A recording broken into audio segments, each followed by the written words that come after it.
Hey guys, welcome to the Vaundy Experience. I'm Amin and I'm joined here by Stanley, Xavier and Zach. Today we're going to be talking about 4 different topics. Xavier, if you would like to start it off, that'll be great. So my topic is about how UK drill is portrayed through UK media and how it's usually stereotyped and linked with racist tones that have been systematically forced upon their society and general society in terms of, how we live and how we've been taught as we've grown up. So drill in itself, I think it's a new growing music platform, and I'd just like to ask all of you if you know what drill is. Yeah, I've actually listened to a few drill rappers before, like what is it, like Central C, Dave, Stormzy and all that. They're pretty popular, I reckon. So, like Ahmed said, they're pretty popular, and they're actually growing out into other countries in the world. And as the sound's becoming more popular, it's becoming more controversial, especially with major events. And as Armin mentioned before, the artist Dave is something that I'd actually like to touch on for a first topic point. So, have any of you guys ever heard of the song Black by Dave? Yeah, I love Black. I have not. Okay, so I would like to play it, but we don't have the capabilities for that. But essentially, the song is about racism and what it means to Dave to be a black person growing up in the United Kingdom. So there is a thing called the Brits Awards. It's for music in the United Kingdom, and he was asked to perform live as he was the winner of the Brits. So through his song Black, he added on to multiple things, including lyrics to explaining their prime minister as a closeted racist towards black people. That song received more than 300 complaints to Ofcom, which is a broadcasting company ran by the government that oversees all broadcasting of television in the United Kingdom. They received over 300 complaints about the song being played live, complaining that it was racist against white people. Now, nothing was done, but I'd just like to talk about that fact and just talk about how something that's representing black culture has been seen as racist against white people, and I just wanted to hear you guys' thoughts about it. So could you explore into the lyrics more and elaborate so we have a better understanding of how it's racist and why white people feel like they're facing racism as a result of the song? Sure. Let me just pull them up now.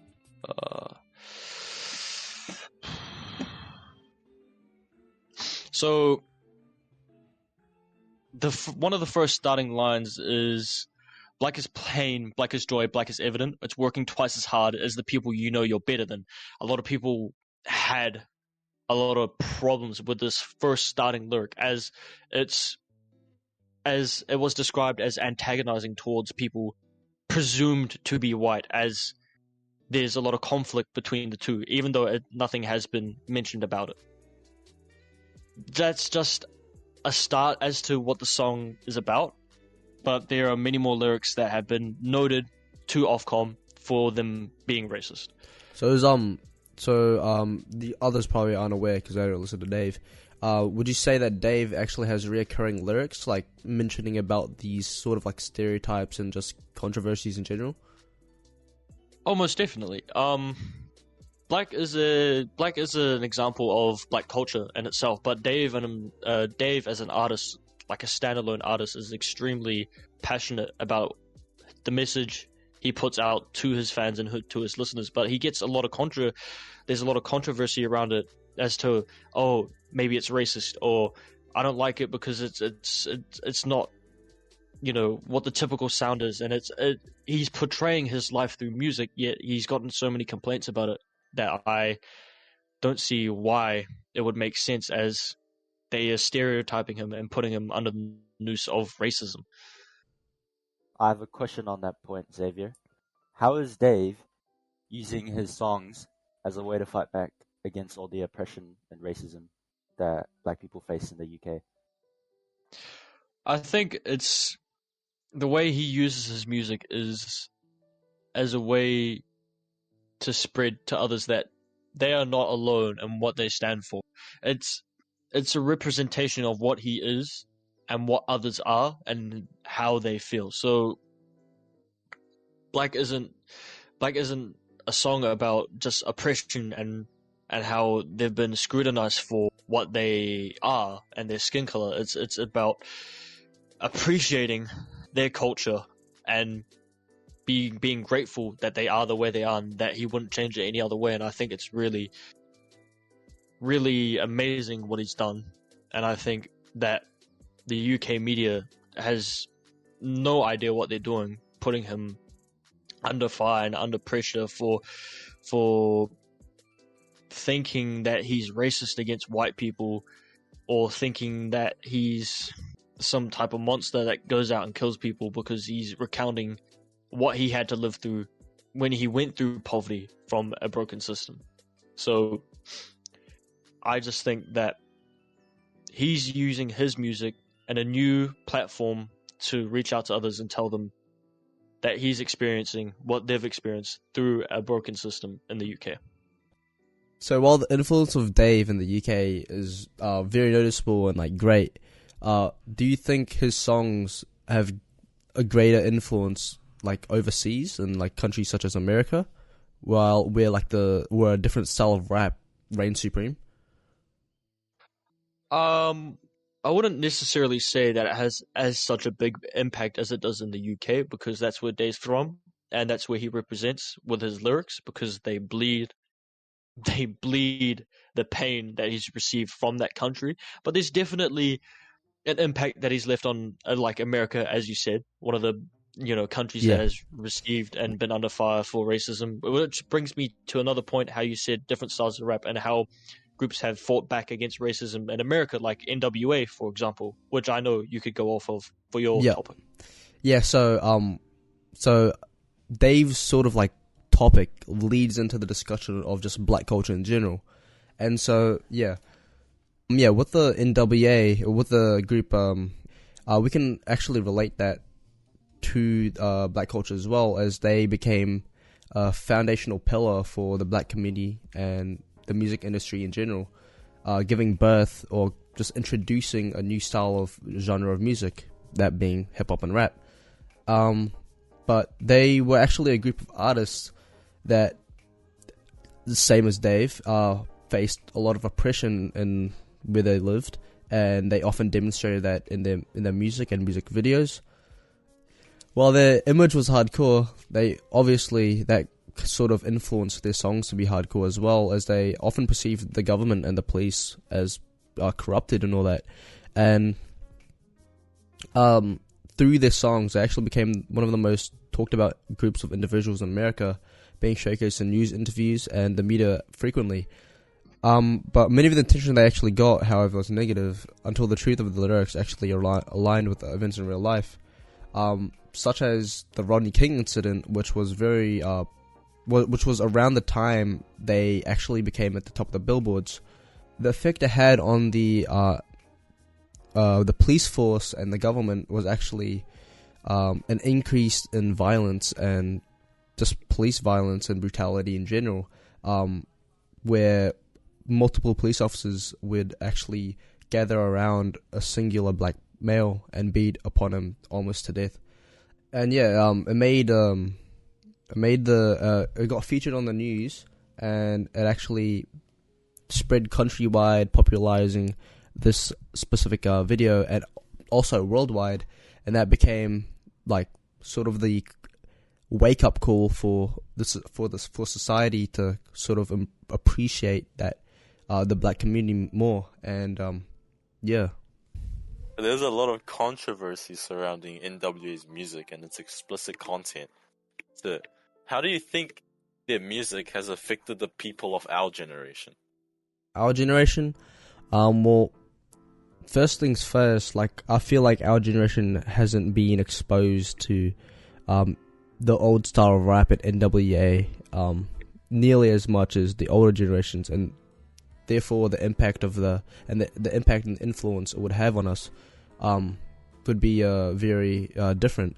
But all in all, I'd say that the NWA's sort of impact nowadays is becoming more appreciated and known, and through that, people have actually appreciated the art of hip hop and rap more and more.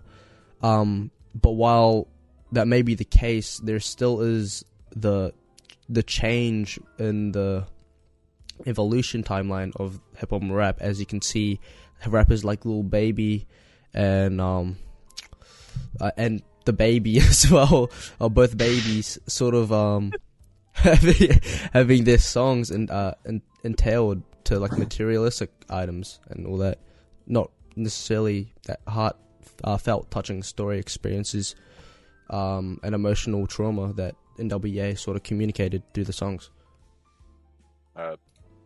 Also, based off personal experiences, I've seen a lot of people in our generation who tend to get themselves in trouble also use old school hip hop, including the likes of Tupac, NWA, and Biggie, as a way to express themselves.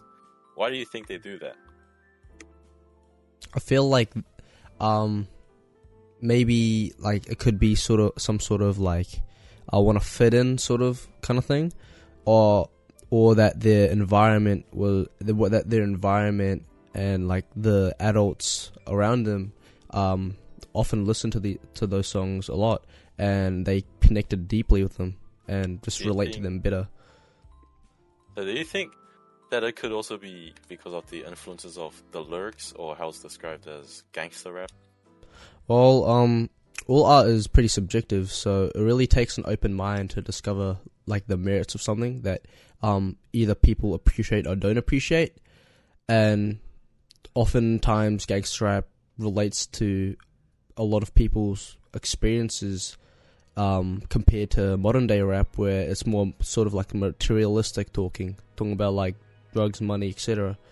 But I guess it's just more an expressive form of rap compared to nowadays.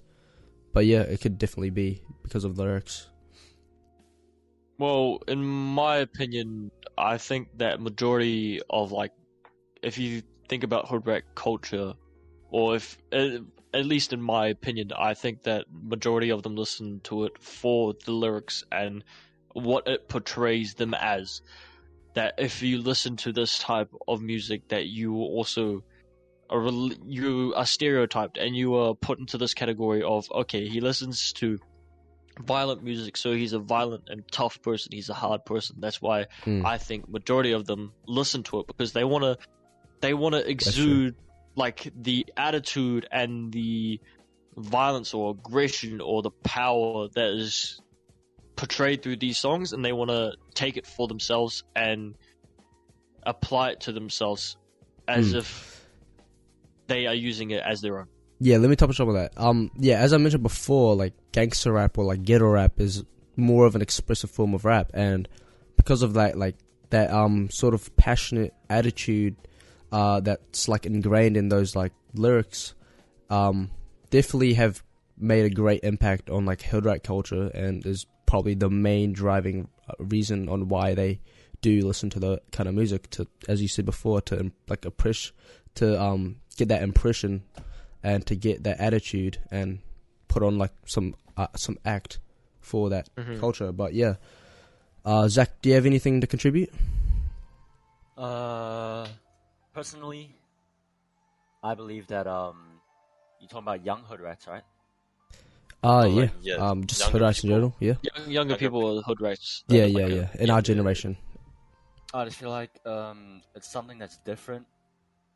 Like modern people like usually like listen to like the pop and stuff, like with TikTok and stuff, they listen to all these pop songs and the popular music that these new artists are making, but there's like this whole different group of a subgenre of like people, you know, and they enjoy these older types of music, take it in, you know, appreciate it.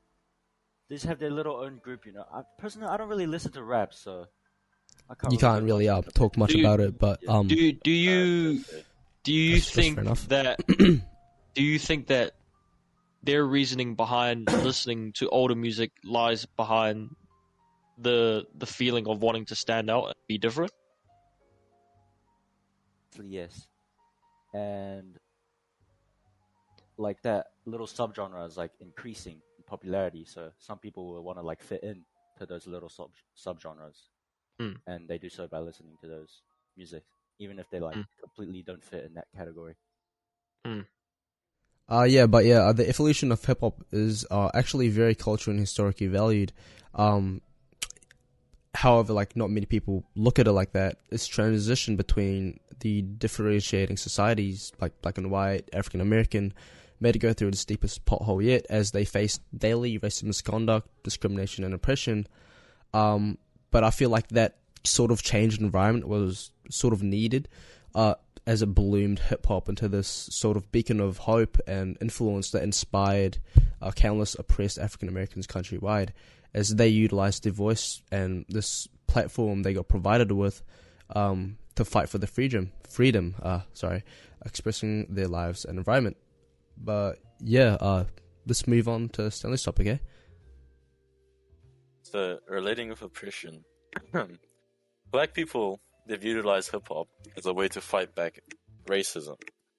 Mm-hmm. This is very similar for people of, the LGBTQ plus community who have used K-pop as a way to fight back against the oppression of people who do not agree with their ideals and don't agree with homosexuality. Mm-hmm. So will you be talking about like LGBTQ people in K-pop, or are you going to be talking about like the two different groups and how like one helped the other and all that? But I'm going to be talking about how there are some LGBTQ artists who are involved in the K-pop community, and how some K-pop artists have shown their support for the LGBT community, along with how and why people of the community use K-pop as a way of self-identity and fight back against oppression. So, you guys have all heard of K-pop. You guys have probably heard of Yeah. songs. 100%. We're in that culture. We like that joint. Especially like famous big idol groups like Twice, That Twice, ITZY, and all that stuff. BTS, Blackpink, all that. all that.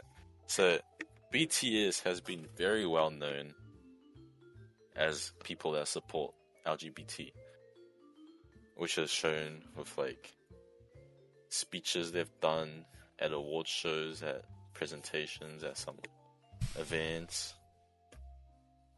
The Rap Monster, the group of BTS, has actually made a speech during the campaign of UNICEF when they launched their Love Myself album, talking about how people should love themselves for who they are,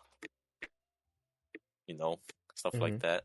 Yeah. I just have a question about that. Like, as you say, they're talking about how they support LGBTQ plus and how they had a speech about how you should love yourself for what you are and who you are, meaning including being gay and stuff like that. So, do you think they stand to gain anything like from publicity side of things? Like, if we looked at it for business or for publicity for the group, putting personal opinions aside, do you think they would do that just for that reason, or do you think it comes out of goodwill from the group? I think, personally, it's a mix of both. Because, if you like advertise yourself as somebody that supports the LGBT community, people from that community, they're gonna see that and be like, oh, they support us. That's pretty cool. So they're gonna go check them out, and then they listen to their music. And sometimes, even if they don't like it, they'll like purchase their album or their merch just to show support, show their appreciation. Yep. Just stuff like that. So even if you look in our school, right, you can see our school, there's a lot of LGBT people. And do you guys happen to like be friends with any of them? Yeah. I'm like friends with people that represent themselves as LGBTQ plus. So have you realized that they also use K-pop as a way to like, express themselves or like listen to it regularly as well. I wouldn't say all of them do, but I personally do know of a couple people that listen to it a lot, as it is representative of like what they stand for and who they are. Yeah, so there is a fair amount. Not everybody does, but there's a fair amount that listen to it and use it as a way to like identify themselves with something or like relate to something. Yeah. Because K-pop is like a source for them to help people who are confused about who they are to like truly find themselves and love themselves for who they are. So do people associate K-pop with being gay? There's definitely a good amount of people that do that, which ends up having like they see you listen to K-pop, and then people make fun of you for it, which happens more than you think it does. Yeah, that can be also said the same for like other genres of music, such as me and Xavier's topic, like rap. Like often some people think listening to rap, like just blasting the music, is sort of like violent and can have you adapt that violent sort of behavior, and it's definitely prevalent in K-pop as well. From personal experience, like in primary and all that, K-pop was very, discriminated against as like who really listens to it, sort of thing. I mean, but as it sort of grew, and as we all grew as individuals, like that sort of became more appreciated. I mean, like, even nowadays, there's still a lot of people that make fun of you and discriminate against people who enjoy K-pop as a music genre. Doesn't matter if you're like actually gay or not. You can just enjoy the music, and then people make fun of you for enjoying your music. So why do gay people find themselves represented in K-pop? This could be because of lyrics in the songs. It's very similar to hip-hop and rap, like people listen to lyrics, they relate themselves to it, and they find it as a way to identify themselves and relate themselves to something. On the topic like the lyrics and how it's impactful, what if like there was like some sort of language barrier there? Would lyrics be like the same sort of impact as you said before? Because I feel like English dominant LGBTQ people that do listen to K-pop, I feel like they wouldn't necessarily be influenced as much with the lyrics as the like performance part of things. Do you mean like if there were like no available translations for people to? Yeah, because I feel like while lyrics are a very important part, I believe like the language barrier set is probably something to take into account. Yeah, that's definitely a thing. So it's like if there were no translations, I'm sure that K-pop would have a much smaller population of listeners, and it wouldn't have gotten as big as what it is today. It might still be a thing in its own country. Yeah, but most definitely. I personally wouldn't think it would be as big as what it is today if there were no direct translations available for people to read and understand their lyrics. Wrapping that around, I'd just like to mention, like, how you were talking about lyrics and how people are somewhat scrutinized against for listening to K-pop, even if they don't know the lyrics or if they don't know the meaning or if they listen to it for their enjoyment. I could say that while it is very representative of like LGBTQ plus and people use it that way, I think it also, like, at times, since there's such a big, like, there's still so much societal pressure around being like straight or not having, like, not being gay or not being whatever you want to be and not being who you are. There's so much, we may have think that we've progressed a lot, and which we have, but it's still not something that's always accepted in a lot of areas around the world. So you could say that there's like quite a negative connotation with K-pop at times when it's considered in like a role of society. And when we think about society, we could also like branch it off to other things like media, Yeah, for sure. which like kind of relates into like media and how it portrays people as what they are not, or how media is being used to sell an idea or sell a trope to a general population, even though it's something that's been so ingrained in society that we now try to fight against it. On the topic of tropes, I have a different topic to talk about. Have you ever guys heard of the bumbling dad trope? Bumbling Yeah, dad trope? Yeah, I'm 100%. actually a huge fan Yeah, of it, I've actually. Yeah. Yeah. And you guys watch The Simpsons, right? I've Yeah, watched most a definitely. few episodes, yeah. Only a few episodes as well, yeah. You guys notice how prominent it is in The Simpsons, the bumbling dad trope? Oh yeah, 100%. It's Oh. like a main seller of the show, in my opinion.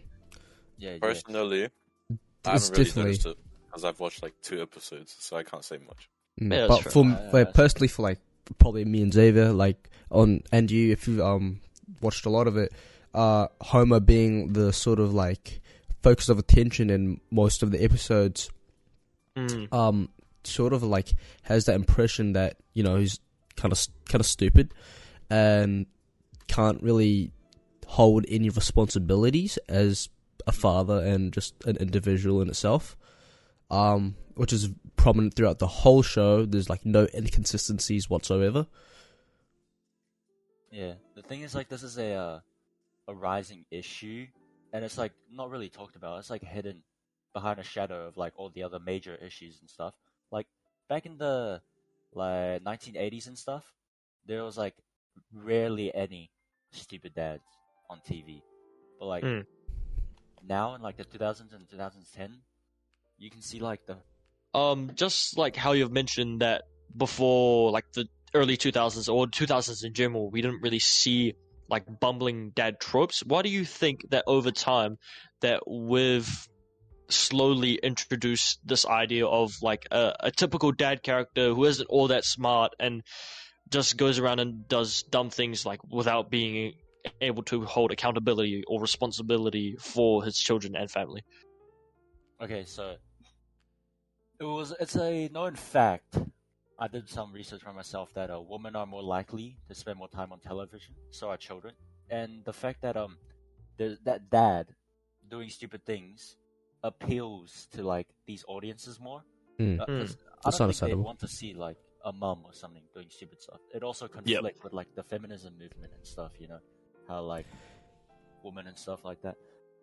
And picking off the contrast between older television shows and 2000s shows now, I can definitely say that the female characters in the old shows have definitely played a more like less comedic role. While there are like certain sort of other genres of entertainment where the woman would play the sort of main entertainment kind of role.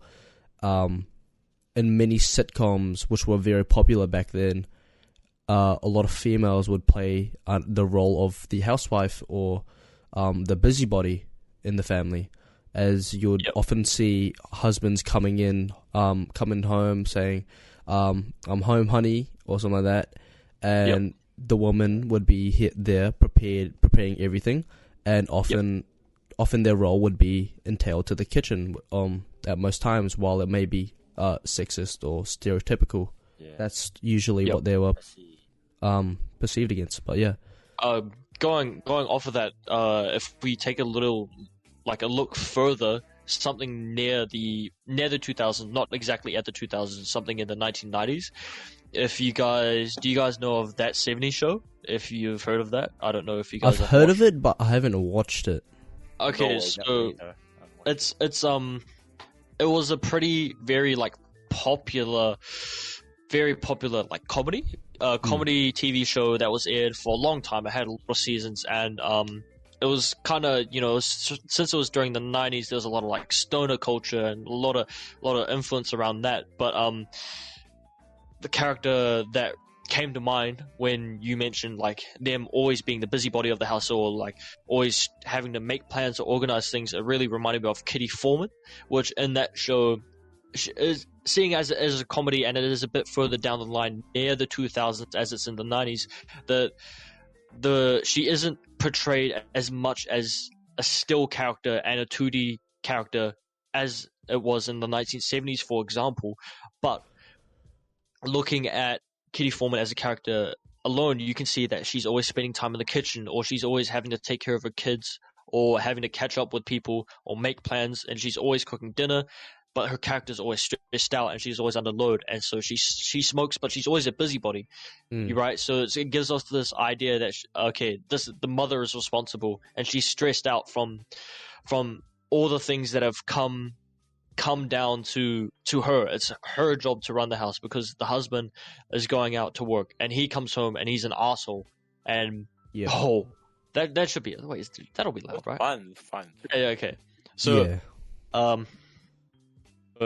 that the husband would come back to the house while she's been working away all day, and she's been trying to fix everything, and he just comes in that door and he's an asshole to everybody. He eats his food and he doesn't do anything for his household. So I think that characters being portrayed that way, and having the dad as the like antagonist or the idiot, as someone who isn't like responsible for their family, is something that has been carried on from that point.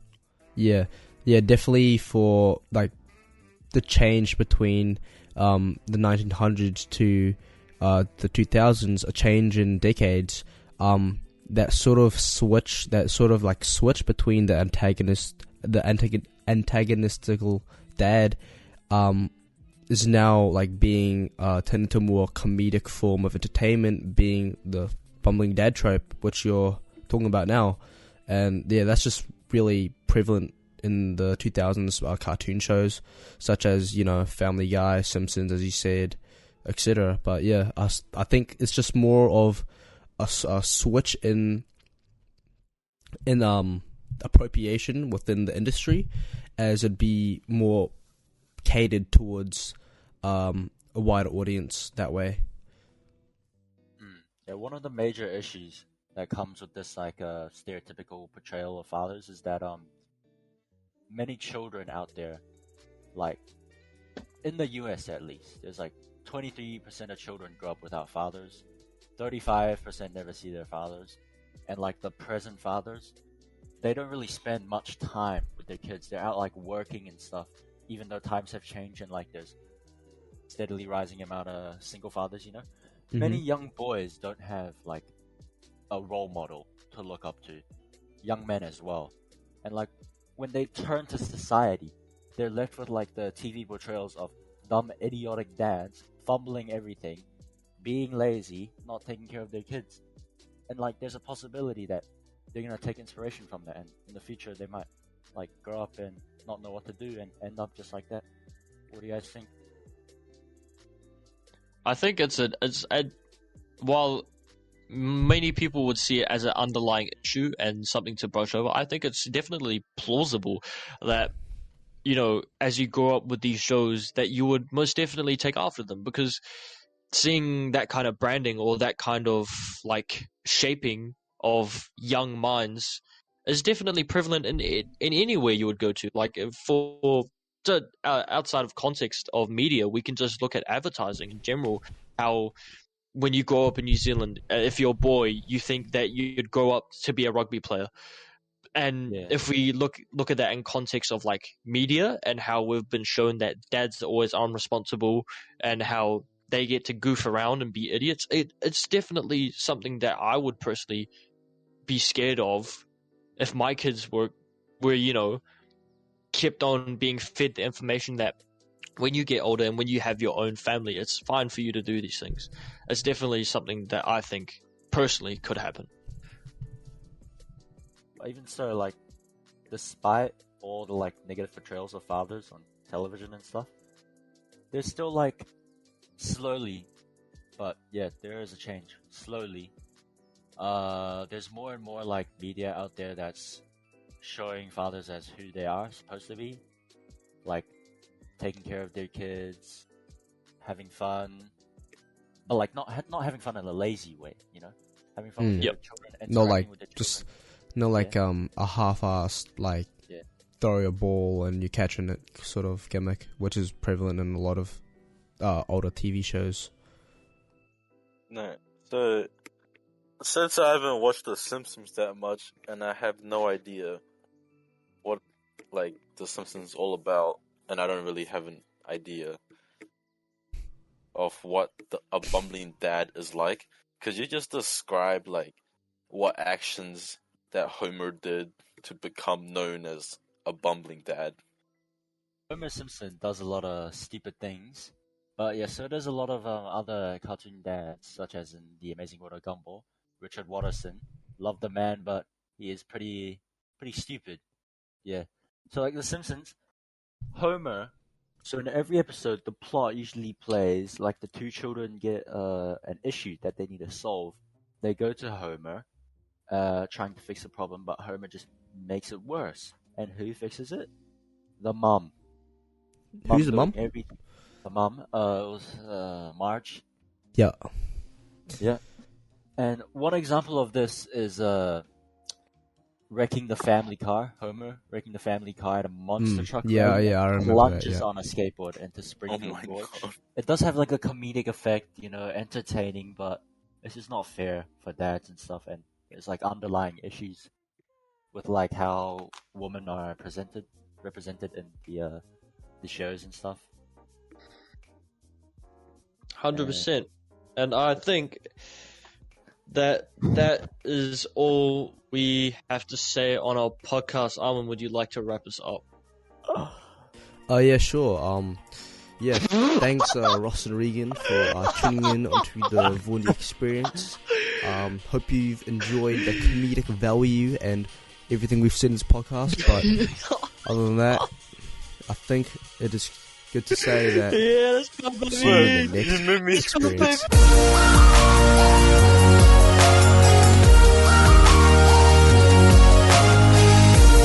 You made me choke on ice cream. Keep that in. Yeah. Keep it in.